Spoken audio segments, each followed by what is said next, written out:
Hello again, everybody. This is John Norris at Trading Perspectives. As always, we have our good friend, Sam Clement. Sam, say hello. Hey, John, how are you doing?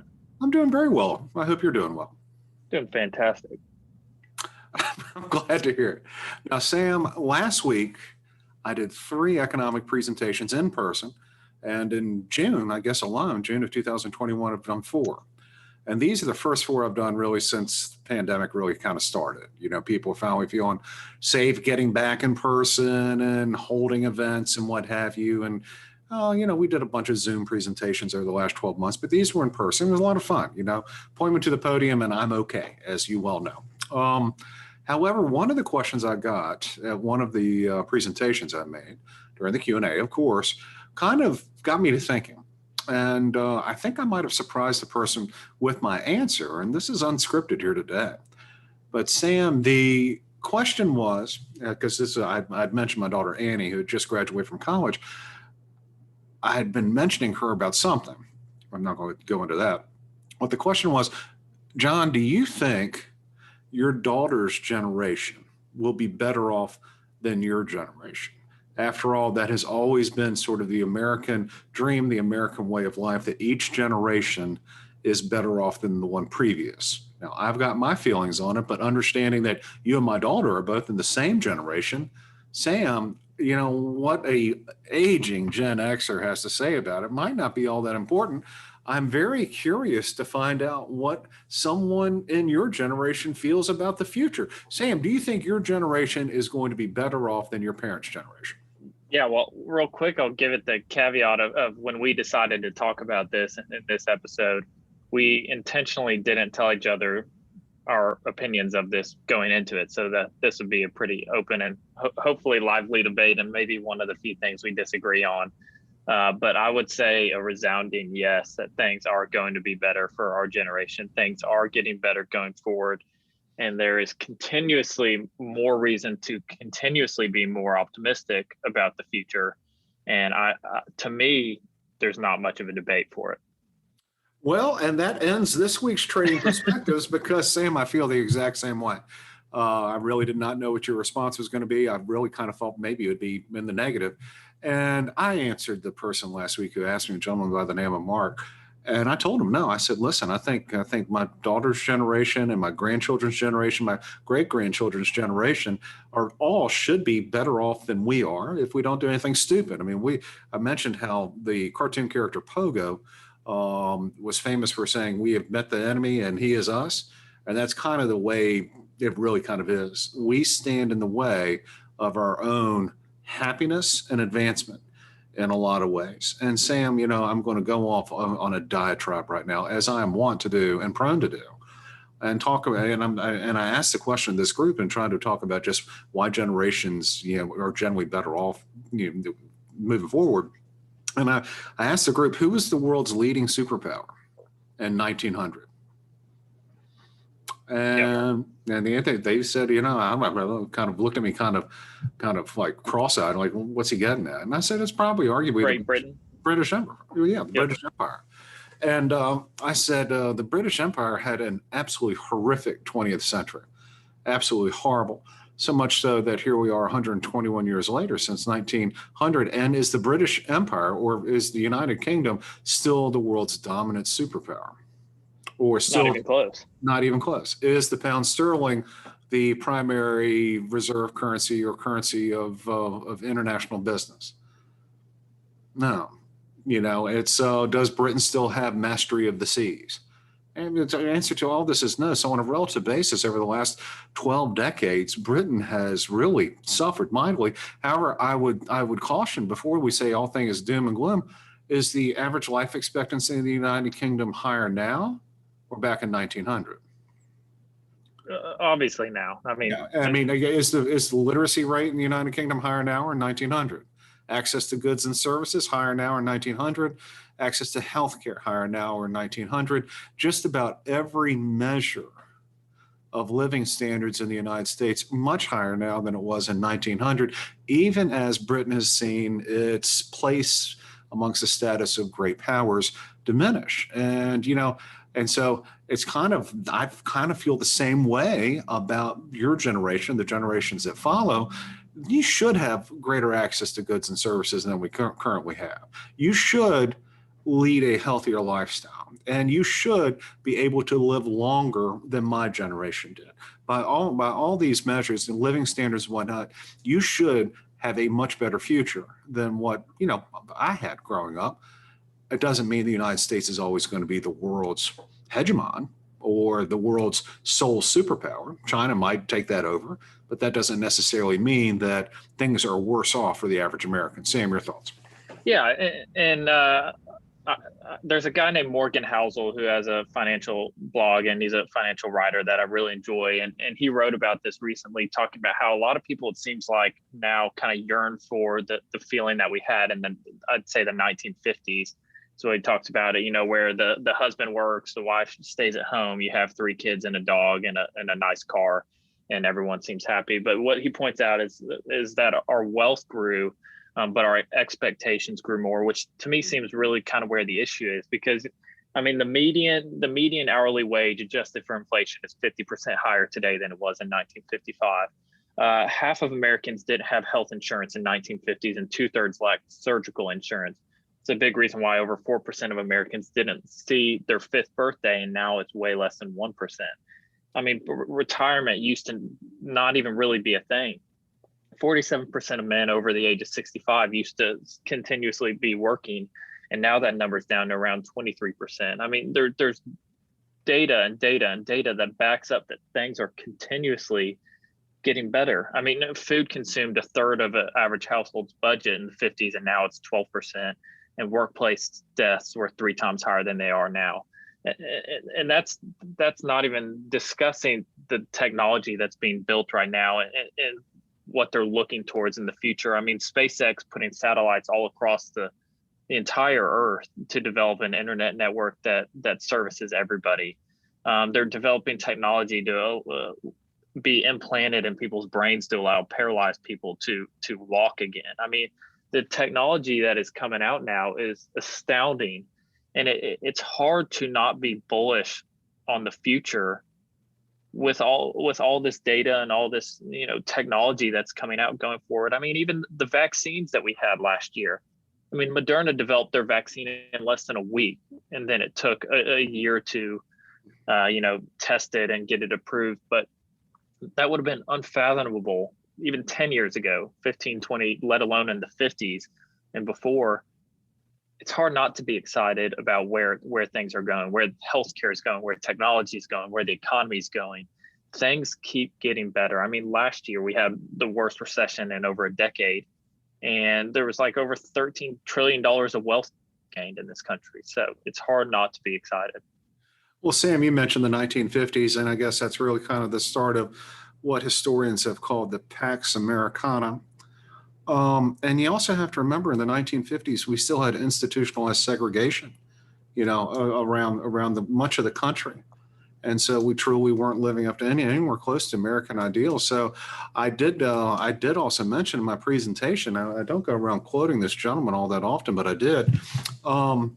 But the singer Billy Joel had a song. I forget the name of the song right off the top of my head, but I remember the quote: "The good old days weren't all so good, and tomorrow's not as bad as it seems." And I could sit there and say that's very much the truth. When people wax nostalgic about the past, it's kind of like with misty eyes, they look back on it. However, when you ask people to give up what the comforts that they have now, no one wants to go back.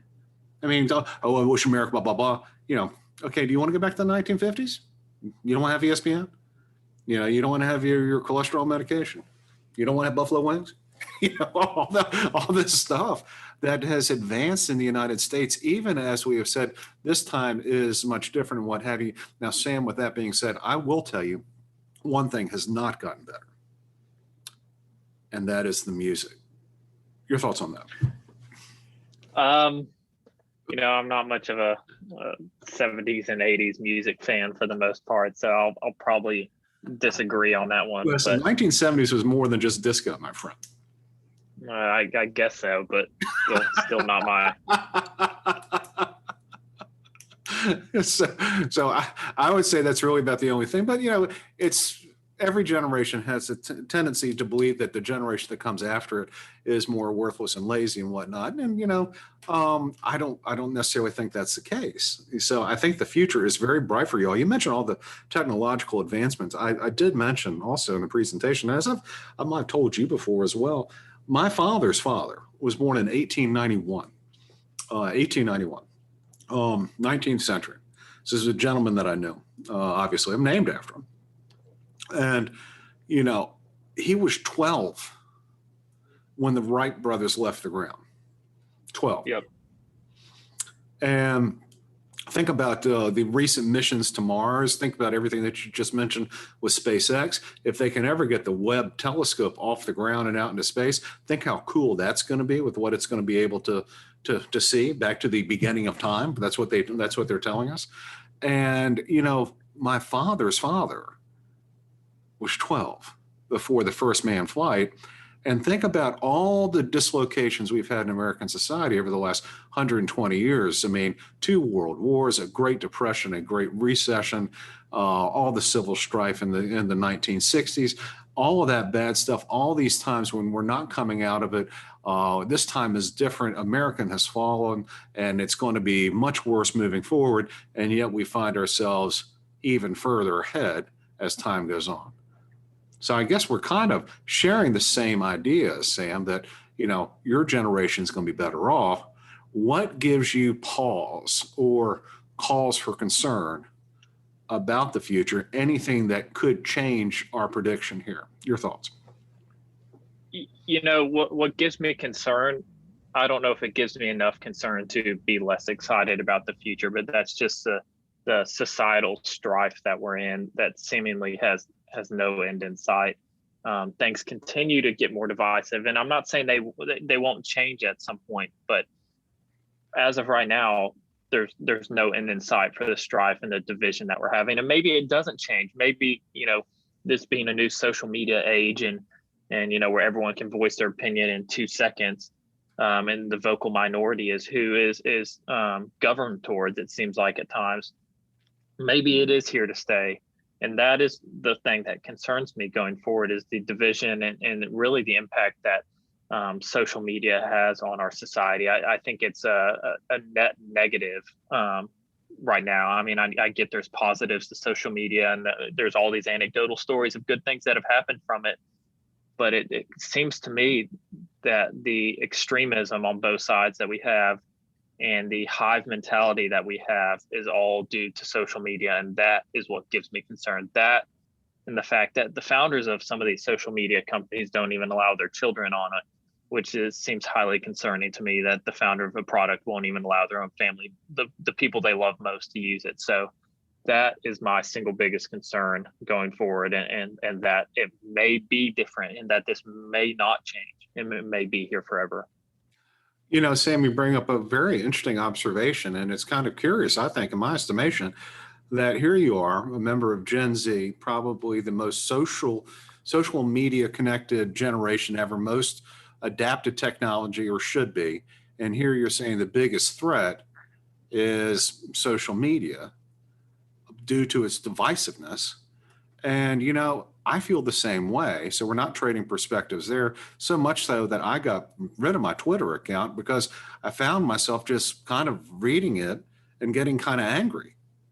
And so I would say that social media can be good, but, it really does cause divisions in the country, or makes those divisions that much wider. Because as you and I've talked, in the past, you used to have to go to some level of work or effort in order to have a public opinion, and you had to be pretty transparent about it. If you wanted to get a letter to the editor in the local newspaper, you had to put your name and address down and all that stuff. Now you can create a fake name, blast some crazy stuff out there just to troll people, and it has a negative impact. Yep. So is there any sort of reining in of social media that people can do, or can people of your generation simply say enough is enough and quit using it in order to improve the prospects of the future? Your thoughts? I don't think people are going to give it up, because I think it hits on something very specific in our brain. I mean, the dopamine levels around likes that people get, and just, interactions, it causes dopamine hits similar to using drugs. It's not something that's going to go away. And I think that the change we're going to see is, I mean, take what Apple's done, for example. They've added showing screen time as an option on your phone. So it'll calculate your screen time and what it's shown on each individual app, what each type of app, whether it's social media, news, whatever, it'll break those down. And you can even set limits on it. And I've anecdotally seen people kind of gasp at their social media use once that has become aware, because it's so mindless most of the time that people don't realize it. I mean, people may think they've been on it for an hour the whole day, and it's been 5-6 hours. I mean, it really is shocking how off people are, me included, with the time that they've spent on social media applications. And so I think that is a small glimmer of hope in companies like Apple, and not the social media companies themselves giving consumers a way to kind of limit it, because I don't think Instagram, Facebook, Twitter are going to tell their users to stop signing on. It's going to have to come from somebody who can benefit from it. And they won't. So interestingly enough, this virtuous behavior out of Apple, the CEO of that company, Tim Cook, where did he go to undergraduate, Sam? The wonderful Auburn University. I send checks down there now. So Sam, we're going to kind of take this full circle here. I think we're both very much in agreement that the future looks pretty good. But we, as I kind of started off with, we kind of stand in our own way in terms of making it happen and making it thus. And kind of like what that cartoon character Pogo said back then, I've met the enemy and he is us. I think what you're saying is that exact same thing, whether you meant to or not, that we are standing in our own way, that if we can work together, there's no reason why the future can't be much brighter. But if we continue to fight one another, all bets are off. Is that a fair assessment of what you're saying? I think that hits the nail on the head. All right. Well, gosh, I mean, one of these days we're going to trade perspectives, because that is the name of the podcast. However, I think you'd really kind of have to have a little bit of a screw loose to not maybe see where we're coming from, or at least, if not agree wholeheartedly with what we've talked about today. There's no reason why the future can't be better, if only we allow it to be so. So with that, we always love to hear from you all. So if you have any comments or questions, by all means, please drop us a line at tradingperspectives@oakwood.com. As always, we want to hear from you. So, but if you also want to read more or hear more of how we think and what we do, by all means, go to oakworth.com and take a look underneath the Thought Leadership tab for all kinds of good information. Sam, anything else that you want to talk about, the great future that you have in store for yourself? That's all I got. I'm excited. All right. That's all I've got today, too. Y'all take care.